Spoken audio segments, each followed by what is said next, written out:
tanah Minangkabau, Sumatera Barat pada tahun 1821 sampai 1837. Perang ini digerakkan oleh para pembaru Islam yang sedang konflik dengan kaum adat karena kaum Padri ingin memberantas kebiasaan buruk yang dilakukan kaum adat seperti judi, menyambung ayam, dan mabuk. 2. Penyambutan pengaruh antara kaum adat dan kaum Padri yang membuat Belanda ikut campur atas permintaan kaum adat. 3. Belanda juga memanfaatkan kerjasamanya dengan kaum adat untuk menguasai berbagai daerah di Sumatera Barat. Jalannya perang. Fase pertama terjadi pada tahun 1821 sampai 1825.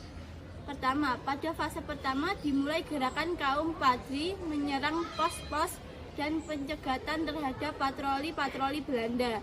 Yang kedua, perlawanan dipimpin oleh Tuanku Pasaman, sedangkan Belanda dibantu pasukan orang pribumi termasuk kaum adat. Periode tahun 1821 hingga 1825, serangan-serangan kaum Padri memang meluas di seluruh tanah Minangkabau.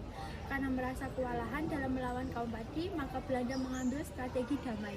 Oleh karena itu, pada tanggal 20 Januari 1824 tercapailah perundingan damai perjanjian masang antara Belanda dengan kaum Padri di wilayah Alahan Panjang. Akan tetapi Belanda justru memanfaatkan perdamaian tersebut untuk menduduki daerah-daerah lain.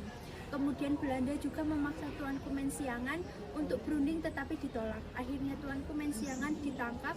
Tindakan Belanda itu telah menimbulkan amarah kaum Padri Alahan Panjang dan menyatakan pembatalan kesepakatan dan perjanjian masang.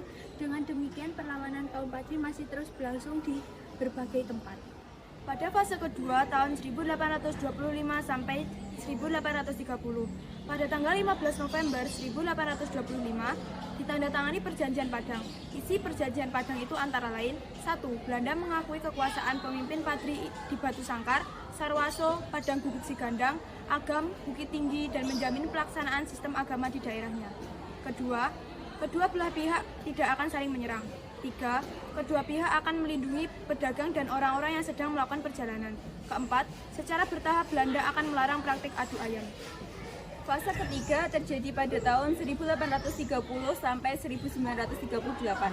Setelah Perang Diponegoro berakhir pada tahun 1830, semua kekuatan Belanda dikonsentrasikan ke Sumatera Barat untuk menghadapi perlawanan kaum Padri. Pada pertempuran fase ketiga ini, kaum Padri mulai mendapatkan simpati dari kaum adat. Dengan demikian, kekuatan para pejuang di Sumatera Barat akan meningkat. Orang-orang Padri yang mendapat dukungan kaum adat itu bergerak ke pos-pos tentara Belanda. Datangnya bantuan pasukan dari Jawa pada tahun 1832, maka Belanda semakin meningkatkan ofensif terhadap kekuatan kaum Padri di berbagai daerah. Kemudian dikeluarkan plakat panjang, pernyataan atau janji khidmat yang isinya tidak akan ada lagi peperangan antara Belanda dan kaum Padri. Setelah pengumuman plakat panjang ini, kemudian Belanda mulai menawarkan perdamaian kepada para pemimpin Padri. Isi perjanjian plakat panjang tahun 1833. Yang pertama, penduduk dibebaskan pembayaran pajak atau kerja rodi. Kedua, Belanda akan menjadi penengah jika timbul perselisihan antar penduduk. Ketiga, perdagangan dilakukan hanya dengan Belanda. Dan yang terakhir, penduduk boleh mengatur pemerintahan sendiri. Akhirnya perlawanan Tuanku Imam Bonjol dan pasukannya terdesak. Pada tanggal 25 Oktober 1837, Tuanku Imam Bonjol ditangkap.